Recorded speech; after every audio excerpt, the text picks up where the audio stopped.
Putain les amis, petite parenthèse, mais à Rétromobile, pour ceux qui sont allés, il y avait un stand où il y avait une GT3 RS 991 ultra violet, qui était neuve d'ailleurs, 50 km, enfin bon la caisse neuve.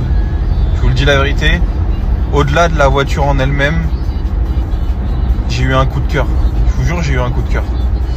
Et pour tout vous dire, là, je suis en train de vendre ma 992, enfin ma 991.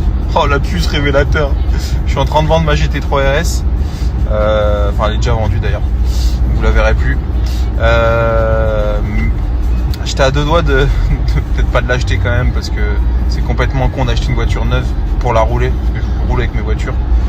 Mais putain, cette voiture, je vous jure, j'avais failli en acheter une à l'époque. C'est un coup de cœur. Depuis des années, j'adore cette voiture. Ultra violet, phase 1, c'est la plus pure. Je pense, c'est un collector, un must-have. Sachez que là, pour 2025, je vais m'équiper très sérieusement. C'est fini de jouer avec ces petites autos là. Non, je vais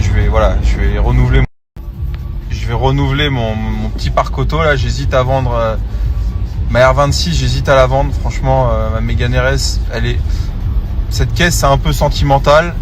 Elle vaut factuellement pas beaucoup d'argent, ça vaut un peu moins de 30 000 euros, mais si je la vends, j'en discutais avec mon pote Jeff, je retrouverai pas la même.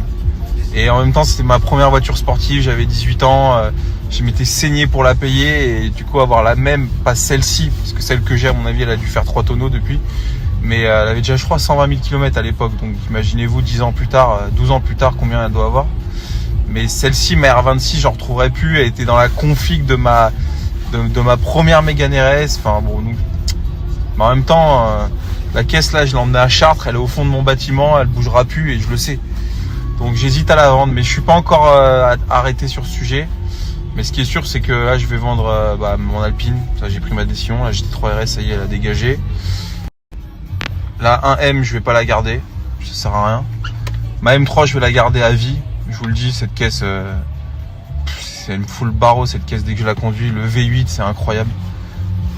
Et bon, faut que j'aille la récupérer un jour, porte de Versailles, mais bon, en tout cas, j'ai pas prévu de la vendre.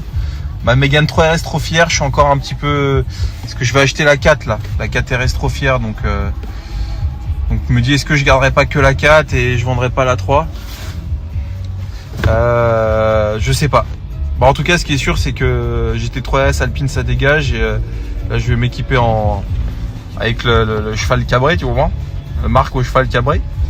D'ailleurs, pour peu de gens le savent, mais il y a aussi un cheval cabré sur le logo Porsche. Donc du coup, je vais devoir acheter une Porsche et une Ferrari selon mes dires. Mais voilà, non, je vais arrêter les petites autos qui servent à rien comme ça, et je vais m'équiper sérieusement, parce que en vrai, je suis pas. Quand tu habites à la campagne, que tu as de la place, de l'espace, des hangars, des trucs, tu peux te permettre d'avoir plein de bagnoles. Mais en vrai, moi, c'est de la connerie. J'ai déjà 3 places dans ma résidence. C'est une tannée. Enfin, bon, voilà. Et puis clairement, c'est vrai, hein, mais quand tu as un 488 dans le garage, est-ce que tu vas t'amuser à rouler avec une Mégane 3 RS? La réponse, c'est que non. Maintenant, tu peux te dire que tu la gardes si tu n'as pas forcément besoin des sous, etc. Mais tu as toujours besoin de sous. En vrai, que tu le veuilles ou non. 50 000 euros, c'est peut-être un apport pour un projet, pour acheter encore un autre bâtiment, pour acheter, tu vois.